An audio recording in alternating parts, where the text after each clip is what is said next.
Hello guys, আজকে আমি একটা আমার গল্প শেয়ার করব। বেশি না, একটু আগে আমার সাথে এই জিনিসটা ঘটছে, তো আমি এইটাই বলি। ঠিক আছে? আমি বসেছিলাম, তো বসে নুডলস খাইতেছিলাম, তো আমার এক আন্টি আসছে পাশের বাসায়।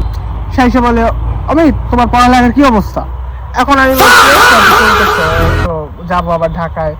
তো বলে তোমার রোল কত? আমি বলছি আন্টি আমার রোল তো হয়েছে 4222468, এইটা বলছি। এখন বলে তোমার রোল এত? আমি কিছু জি আন্টি আমার রোল তো এই তো, মানে সিরিয়ালে আমি এখানে আসছি। তুমি জানো এইবার পরীক্ষায় আমার ছেলে রোল এক হয়েছে। আমি কইছি স্টুডেন্ট কয়জন আন্টি? কয় 5 জন। আর এরপর কয় তুমি একটা ইউনিভার্সিটি স্টুডেন্ট হয়ে তোমার রোল এত? তখন আমি তারা বললাম যে আন্টি আপনি ভার্সিটিতে রোল তো এরকমই থাকে, মানুষদের ওরকম ভাবে সিরিয়াল ওরকম হয় না, গ্রেড অনুযায়ী আসে, আর রোলটা তো আগে থেকে দেওয়া থাকে। হয় তারপরও তোমার রোল এত হবে? তোমার বাবা তোমার জন্য এত টাকা খরচ করে, তোমাকে প্রতি মাসে মাসে এরকম এত টাকা পাঠায়, লাখ লাখ টাকা পাঠায়, ঠিক আছে, তাহলে তোমার রোল এত কেন? দেখছো আমার ছেলেটা কত লক্ষ্মী। আমি তাকে বলছি আন্টি সৌরভ তো 5-এ পড়ে, তো ওদের স্টুডেন্ট কয়জন লোক আছে? আমাদের সে বলে 9 জন। 9 জনের ভিতর তার রোল, তার ছেলের রোল এক। আমি তো ভাই অবাক, আমি ভার্সিটিতে পড়ি, আমার রোল তো ইয়া। কয় বলে তুমি এত খারাপ স্টুডেন্ট, তা আমি জানতাম না। তোমার সম্পর্কে আমি কত ভালো কিছু শুনছি, তুমি সিএসসি নিয়ে পড়ো, তুমি এইটা করো, তোমার রোল হচ্ছে এইটা।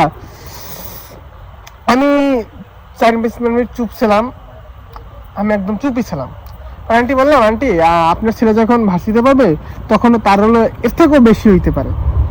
তখন সে বলে কি আমার ছেলের রোল এক তো এক, সে টপার হবে, সে টপার ছাড়া হবে না, সে 100 এখন থেকে ক্লাস 1 থেকে ক্লাস 5 সে রোল এক, তো সামনেও তার রোল এক ছাড়া হবে না কি না। তারপর বলছি ঠিক আছে আন্টি, সেটা যেন হয়। তো আমার রোল এরকম হয়েছে। এরপর বলে যে তোমার বাবার কাছ থেকে তুমি টাকা নিয়ে এরকম মানে খরচ করতেছো, বাজে খরচ করতেছো, এটা কি তোমার ঠিক হচ্ছে? তুমি মানে শুধু নষ্ট করতেছো, এতে কি লাভ? তুমি তো কোনো ভালো স্টুডেন্টই না। পরে বলছি আন্টি আমি ভালো স্টুডেন্ট না, এরপর আমার বাবা আমার জন্য খরচ করতেছে, এটা তো আমার বাবার ব্যক্তিগত ব্যাপার, কিন্তু আপনি আগে ভালোভাবে নলেজটা নেন ভার্সিটি লেভেল কিভাবে পড়ায়, তারপর আপনি এসে বলেন ক্লাস 5-এর সাথে ভার্সিটির পোলাপানের সাথে তুলনা দেন। এটা কোনো কথা বা এটা কোনো সেন্স?